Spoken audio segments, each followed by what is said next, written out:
Bonjour, bonjour à vous, vous, mes invités du samedi, et de toutes les façons, de plus en plus, je deviens aussi votre invité, puisque c'est souvent vous qui venez avec des questions, et ces questions, nous les débattons ensemble, et j'entends qu'il y a beaucoup de personnes qui commencent à changer d'idée, parce que la parole, elle a ceci d'essentiel qu'elle lave.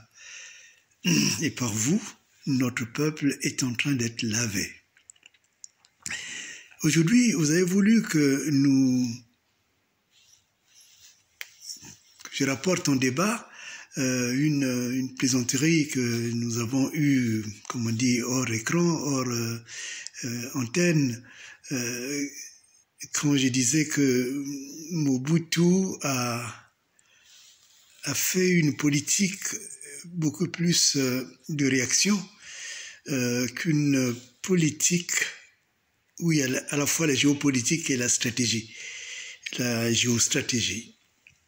Oui, je veux bien qu'on y revienne, parce qu'en fait, qu'est-ce qu'on disait? On disait, mais le fait d'avoir changé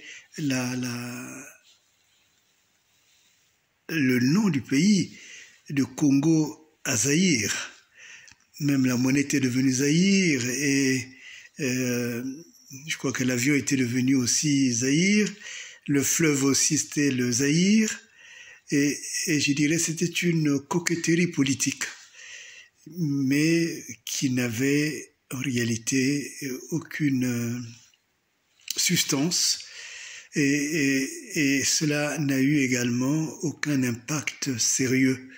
La preuve, la génération qui est venue l'a enlevé, je dirais, d'un revers de la main pour faire revenir les choses à leur place, place habituelle. Alors vous m'avez demandé, mais alors dans le cas du Congo, ne faudrait-il rien changer? J'ai dit, bien sûr qu'il faut changer, il y a beaucoup de choses à changer. Mais il faudrait que nous ayons une vision à la fois géopolitique, mais aussi géostratégique. Parce que la guerre des années qui vont venir ne sera pas une guerre des bombes, mais ce sera une guerre de l'intelligence. Et je pense que le Congo et l'Afrique en général doivent être la tête même de ces pensées géopolitiques. Prenez un cas. Justement, le Congo s'écrit avec C, eh bien, il suffit de changer le C et de mettre K à la place. Alors, on se retrouve avec une géostratégie extraordinaire.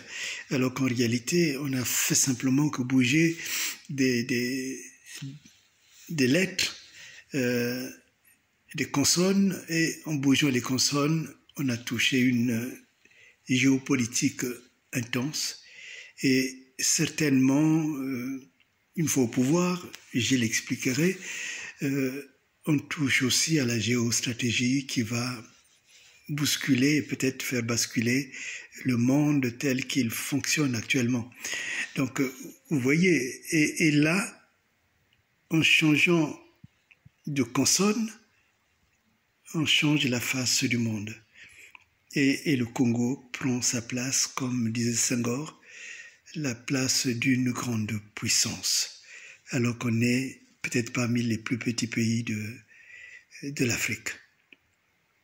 Donc vous voyez, la politique, il faut la penser en ces termes-là.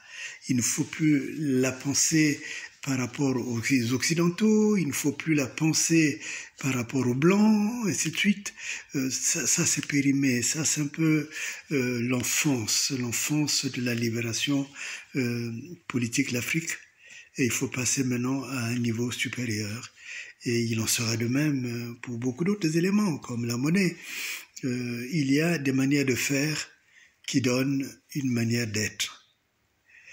Le deuxième sujet, et c'est un sujet qui me met beaucoup en colère, parce que je ne comprends pas pourquoi est-ce que nos enfants sont mis dans des situations aussi scabreuses que celles que rencontre mademoiselle Chancelia Mulundu, on m'en a parlé. J'ai pas encore le dossier dans sa totalité, mais je trouve aberrant qu'on ait accusé cette fille de cet enfant d'atteinte à la sécurité d'État. D'abord, on a le sentiment qu'au Congo, c'est la seule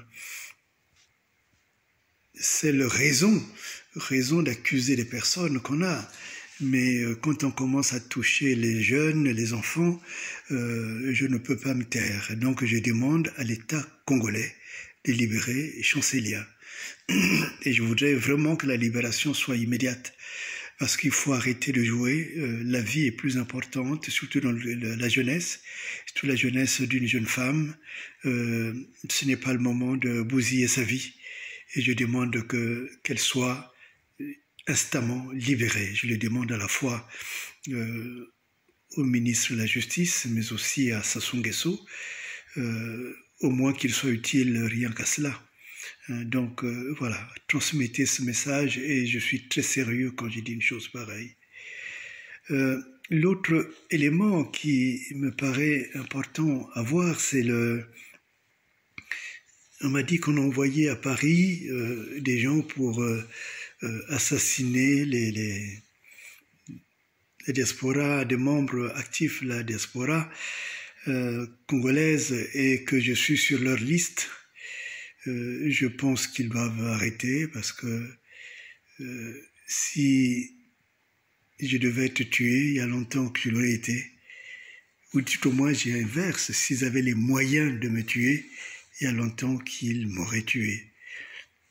Maintenant, le Congo doit penser l'avenir. Il faut arrêter ces histoires d'empoisonnement des gens. Il faut maintenant qu'on ait des débats d'idées. Si on est d'accord, on est d'accord. Si on l'est pas, ben on discute. Et c'est comme ça qu'on construit un pays. Et ces mercenaires doivent d'ailleurs bientôt partir. Voilà. Aujourd'hui, vous me dites que ça a été bref. Non, c'est pas bref. C'est le printemps. Il fait beau et donc je vous libère. En tout cas, que le Seigneur bénisse le Congo.